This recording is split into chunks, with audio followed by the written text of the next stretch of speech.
అప్పుల బాధలు వెంటాడుతున్నాయా? అయితే 6 జేవిఆర్ వారి జాతిరత్నాలు ధరించండి. నమస్తే, వెల్కమ్ టు మనం టీవీ. నేను యాంకర్ సిరి. ప్రస్తుతం మనతో పాటు ఉన్నారు గిరిజన మూలికా వైద్యులు ఎం రమేష్ బాబు గారు. డాక్టర్ గారితో మాట్లాడతాం. నమస్తే డాక్టర్.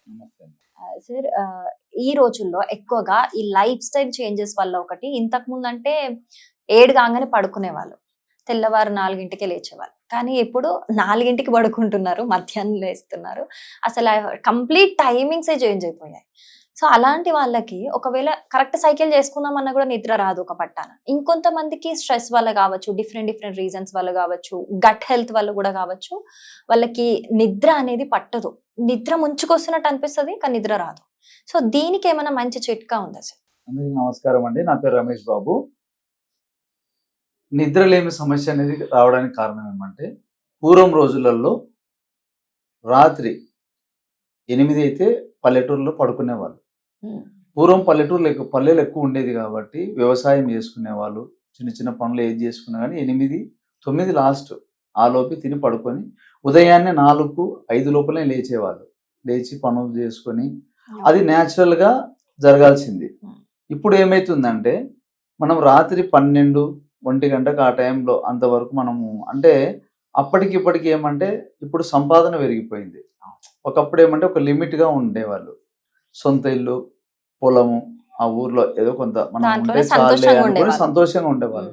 ఇప్పుడు ఏమైందంటే, మనిషి ఎంత సంపాదించినా ఇంకా డెవలప్ కావాలనే దాంట్లో ఈ వ్యాపారం కానీ, బిజినెస్లు కానీ, జాబులు కానీ, దీనిలో వర్క్ స్ట్రెస్లు, దీనివల్ల ఏమవుతుందంటే ఆడ జాబ్ చేసి వచ్చినాక మళ్ళీ ఇంటికి వచ్చి ఏదైనా వర్క్ చేసుకోవడం, మళ్ళీ కొంచెం సెల్ చూడడం, దీని పడుకులోపు లేట్ అయిపోతుంది. కాబట్టి దీనివల్ల ఏమవుతుందంటే మనిషికి నిద్రలేమి అంటే మనం టయానికి నిద్ర వస్తూ ఉంటుంది, కానీ మనకున్నటువంటి ఈ యొక్క సిచ్యువేషన్స్ ఏవైతే పరిస్థితుల్లో దానివల్ల మనం నిద్రని ఆపుకుంటాం. అట్లా దాన్ని ఆపి ఏమవుతుందంటే నిద్ర న్యాచురల్గా రావాల్సింది డిస్టర్బ్ అయిపోయి మనకు నిద్ర అనేది రాదు. ఇంకా కొన్నాళ్ళకి ఏమవుతుందంటే మనం ఎంత నిద్రపోతున్నామో నిద్ర రాదు ఇంకా అట్లా. కాబట్టి ఆ నిద్ర అనేది వచ్చినప్పుడు నిద్ర పోవాలి ఇంకా. అది ఇప్పుడు మీరు పక్షులు, జంతువులు చూసుకుంటే న్యాచురల్ గా వాటికి చెప్పాల్సిన అవసరం లేదు. ఏ టయానికి ఎక్కడ ఏం దొరకనో ఈ యొక్క నేచర్, ప్రకృతి అనేది వాటికి పెట్టింటది. అవి తినాల్సిన టైంలో తినేస్తాయి, పడుకోవాల్సిన టైంలో పడుకుంటాయి. వాటికి ఎవరైనా చెప్పాల్సిన అవసరం లే. మనుషులక వాటికి సంపాదించాలని ఏమి ఉండదు. టయానికి తిన్నామా, నిద్రపోయినా, హ్యాపీగా ఉన్నామా, ఆరోగ్యం ఉంటాయి. కాబట్టి మనం ఏమంటే కొంచెం ఈ యొక్క మన దినచర్యలు మనం చేసుకునే వాటిని కానీ, మన వర్క్ ఎన్నున్నా కానీ కొంచెం చేంజ్ చేసుకొని నిద్ర పోయే టైంలో వాటిని కొంచెం మనం పక్క పెట్టి నిద్రపోవాలి. ఇట్లా ఎవరైతే నిద్రలేని సమస్యతో బాధపడుతుంటారో వాళ్ళకి న్యాచురల్గా నిద్ర రావాలంటే మనకు అందుబాటులో ఉండే మూలికలలో ఒక 2 రకాల వస్తువులతో నేను చెప్తాను. వాటితో మనం నిద్ర బాగా రావడానికి, ఎందుకంటే మనకు కొంతమంది ట్రై చేస్తారు నిద్ర పోవాలని, ఎంత ట్రై చేస్తున్నా నిద్ర రాదు. సరే, వాళ్ళ యొక్క దినచర్యలు మార్చుకొని అన్ని ట్రై చేసినా నిద్ర రాదు. రానప్పటికీ మనకు ఒక మంచి చక్కని వైద్యం మనం తెలుసుకొని దాన్ని వాడడం వల్ల నిద్ర అనేది ఆటోమేటిక్గా మళ్ళీ స్టార్ట్ అవుతుంది. చాలా మంది డైలీ నిద్ర కోసం ట్రై చేసినా రావటం లేదు, ఎంతో ట్రై చేస్తారు. ఇంకోటి మెయిన్ రీజన్ ఏమంటే ఇప్పుడున్న జనరేషన్కి మొబైల్ ఎక్కువ వాడతాం. స్క్రీన్ టైం వల్ల కూడా నైట్ పడుకునేటప్పుడు ల్యాప్టాప్ కానీ ఈ మొబైల్ కానీ చూసి తగ్గించాలి. ఎందుకంటే ఆ యొక్క కిరణాలు ఉంటాయి కదా, రేసు, అవి ఏమైందంటే కంట్లో వెళ్ళిపోయి మనకు నిద్ర వచ్చేటటువంటి ఆ యొక్క మనకు బ్రెయిన్ లో రిలీజ్ అవుతాయి నిద్ర రావడానికి హార్మోన్స్. వాటిని పూర్తిగా ఇది డౌన్ చేసి పడేస్తుంది. దానివల్ల ఏమైతే నిద్ర అనేది రాదు, ఇంకా నిద్ర సంపేస్తుంది ఇంకా. కాబట్టి దాన్ని మనం చేంజ్ చేసుకొని ఒక మంచి వైద్యం కూడా చెప్తాను. అయితే మనకు పెన్నేరు గడ్డలు అంటారండి వీటిని. పెన్నేరు గడ్డ. ఈ పెన్నేరు గడ్డ అంటే మనకు ఇవి అడవి ప్రాంతాలలో కానీ ఎక్కడన్నా పొలం గట్లలో ఖాళీ ప్రదేశాల్లో దొరుకుతుంటాయి పెన్నేరు గడ్డలు. ఆయుర్వేదిక్ షాప్ లో కూడా దొరుకుతాయి. మనకేంటంటే ఆయుర్వేదిక్ షాప్ లో కూడా ఏమంటే పాత స్టాక్ లాగా కాకుండా మనం కొత్తగా స్టాక్ బాగుండే చూసుకొని తెచ్చుకుంటే రిజల్ట్ బాగా వస్తుంది. ఇట్లా మనం తెచ్చుకొని వీటిని ఏం చేయాలంటే పాలల్లో ఉడికించాలి.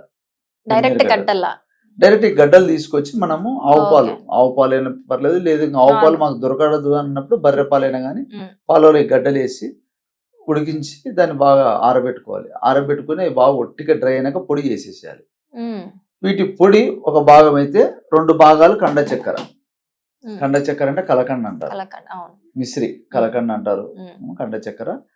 ఇది వచ్చేసి మనము 2 భాగాలు అంటే ఒక 100 గ్రాములు పెన్నేరు గడ్డల చూర్ణం పాలలో ఉడికించింది 100 గ్రాములు అయితే ఇది 200 గ్రాములు కలకండ. ఈ 2 కలిపేసుకొని మనము ఒక డబ్బాలో పోసి పెట్టుకోవాలి. ఒక గాజు సీసాలో భద్రపరచుకొని దీన్ని మనం ఏం చేయాలంటే రోజు సాయంకాలం మనం పడుకుంటాం అన్నప్పుడు ఒక గంట ముందే ఇది ఒక స్పూను పాలలో కలుపుకొని తాగాలి. దీనివల్ల ఏమవుతుందంటే ఒంట్లో హీట్ని తగ్గిస్తుంది. మనిషికి మెయిన్ రీజన్ ఏంటంటే కండ చక్కెర హీట్ని తగ్గిస్తుంది బాడీలో. ఈ ఓవర్ హీట్ వల్ల ఏమవుతుందంటే నిద్ర కూడా రాదు మనకు. ఓవర్ హీట్ మనం డైలీ మనం ఇంత వర్కులలో ఉండిపోయి అవి ఇవి చూడడం, సెల్లులు చూసుకుంటూ ఎక్కువ స్ట్రెస్ వల్ల హీట్ ఎక్కువైపోతుంది కదా బాడీలో. ఆ హీట్ని తగ్గిస్తుంది కండ చక్కెర. ఇది ఆటోమేటిక్ గా నరాలకు కావాల్సినటువంటి రిలాక్సేషన్ ఇస్తుంది పెన్నేరు. ఆటోమేటిక్ గా మనకు ఆ హార్మోన్స్ కానీ ఏవైతే మనకు నిద్రకు వస్తుందో అది ఆటోమేటిక్ గా రిలీజ్ అయితే బాగా ఇంకా బాగా మనకు నిద్ర కూడా ఆటోమేటిక్ గా వచ్చేస్తుంటది. దీన్ని ఏమంటే కోర్స్ లాగా వాడాలి. ఒక మండలం ఒక 41 days చేయాలి కంపల్సరీగా. 41 days ఎందుకంటే మూలికా వైద్యం ఏదైనా కానీ మనకి ఇంగ్లీష్ అలోపతి మందులాగా ఏమంటే వేసుకుంటేనే స్లీపింగ్ టాబ్లెట్ వేసుకుని నిద్ర వస్తుంది. ఇది అట్లా కాదు. మనకి ఏదైతే నిద్ర రాకపోవడానికి కారణమైంది దాని అంతా మళ్ళీ క్లియర్ చేసుకుంటూ రావడానికి టైం పడుతుంది. ఇప్పుడు 40 days లో మధ్యలో ఒక 20 days కి క్లియర్ అయిపోయింది అనుకోండి, ఆపేయచ్చా? అట్లా చేయకూడదు. మళ్ళీ ఖచ్చితంగా అదే 40 days. వచ్చింది. ఇప్పుడు ఏదైనా కానీ నిద్ర మనకు న్యాచురల్ గా రావాలా, కంటిన్యూగా రావాలి మనకు ఆటోమేటిక్ గా మనకు అనుకుంటే కోర్సు మూలికా వైద్యంలో ఏమంటే 41 days ఒక మండలం ఖచ్చితంగా వాడాలి. అదేం చేస్తుంటే బాడీలోకి వెళ్ళిపోయి మళ్ళా అంతా దాన్ని చేంజ్ చేసేసుకుంటది. పర్మనెంట్ సొల్యూషన్ చేస్తుంది. పర్మనెంట్. కాబట్టి ఆ విధంగా ఒక 41 days మనకు మధ్యలో నిద్ర వస్తున్నా కూడా ఆపకుండా 41 days కోర్స్ చేసుకొని తర్వాత స్టాప్ చేసేది. ఇంకొకటి సార్, కొంతమందికి మీరు అన్నట్టు నిద్ర రాకపోతే ఓకే సెట్ అవుతుంది. కొంతమందికి ట్రై చేస్తారు నిద్ర వస్తుంది. నిద్ర పడుకున్నాక అది మైండ్ లో ఫుల్ ఫ్లెడ్జ్డ్ గా గాఢ నిద్ర పట్టదు. వాళ్ళకి ఏదో పడుకున్నామా లేచినామా అన్నట్టు ఉంటది, మైండ్ పడుకోదు, మైండ్ ఏదో ఒకటి ఆలోచిస్తూనే ఉంటది. సో అట్లాంటి వాళ్ళకి కూడా సెట్ అవుతుందా? ఇది దీని పని ఏంటంటే బ్రెయిన్ లో నరాలను రిలాక్స్ చేస్తుంది, ఒత్తిడిని తగ్గిస్తుంది. సో అప్పుడు ఆటోమేటిక్ ఆలోచన రాదంటే మన ఆలోచన మనం పడుకున్నా మన మైండ్ అనేది ఆలోచనలు చేస్తూనే ఉంటుంది. ఏదో ఒక ఆలోచన మన మైండ్ లో ఒక ఆలోచన పడింది, రేపు ఇది చేయాలి, ఆఫీస్ లో వర్క్ ఇది మిగిలిపోయింది, ఇట్లా చేయాలి, మన బాసు ఒత్తిడి చేస్తున్నాడు, అది ఏవో ఆలోచనలు, ఎవరి ప్రెజర్స్ వాళ్ళకు ఉంటాయి, వాళ్ళకు ఉంటాయి. కాబట్టి పని బట్టి వాటిని మనము ఆ టైంలో ఆలోచనలు చేయడం వల్ల ఇంకా బ్రెయిన్ అది అలవాటు అయిపోతుంది కదా, దాన్ని బట్టి మనకు నిద్ర అనేది డిస్టర్బ్ అవుతుంది. మనం దాన్ని మార్చుకోవాలా. మార్చుకోలేకపోతే మనకు ఈ మెడిసిన్ ఏం చేస్తుంది అంటే దాన్ని మళ్ళీ ఆ యొక్క ఆలోచనలు తగ్గిస్తుంది, సపోర్ట్ చేసి నరాలకు మళ్ళీ రిలాక్స్ తీసుకొని వస్తుంది. ఏదన్నా కూడా అనవసరమైన ఆలోచనలు తీసేస్తుంది. ఆటోమేటిక్గా నిద్ర బాగుంటుంది, ఇంకా బ్రెయిన్ కి ఆ సిగ్నల్స్ ఇచ్చేస్తుంది, మనం నిద్రపోతాం. ఇంకా దాన్ని అదే అలవాటు చేసుకోవాలి మనం. అట్లా ఇంకా నిద్ర వస్తుంది కదా అని మనం మళ్ళీ దాన్ని చంపుకుంటా నిద్ర పోకుండా మళ్ళీ ల్యాప్టాప్ వెళ్ళకుండా సెల్ చూసుకుంటాం. మనం కాబట్టి న్యాచురల్ గా ఇది చేసుకుంటే సెట్ అయిపోతుంది. మంచి చిట్కా చెప్పారు డాక్టర్ గారు. Thank you so much.